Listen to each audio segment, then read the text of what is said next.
Di momentum hari ulang tahun PSM Makassar ke-107 tahun, sejumlah pemain asing dan lokal turut hadir untuk memeriahkan klub tertua di Indonesia. Oleh PT Liga, kapan mulainya dan formatnya bagaimana? Dalam rangka memperingati perayaan Hari Ulang Tahun PSM Makassar ke-107 tahun yang digelar di Bosua Sport Center Rabu sore, pemain asing dan lokal turut hadir memeriahkan HUT klub terbesar dan tertua yang ada di Indonesia.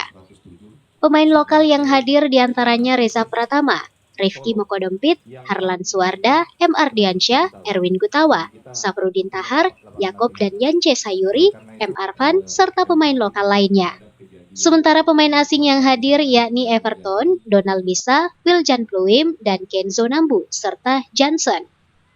Selain itu, bukan hanya pemain aktif PSM, bahkan legenda PSM Makassar turut dihadirkan. Diketahui HUT PSM Makassar kali ini digelar secara sederhana yang diikuti oleh jajaran manajemen, pelatih, pemain, serta supporter. Rusma Wandirara, Selebes TV. Karena mungkin kita musafir, mungkin kita mainnya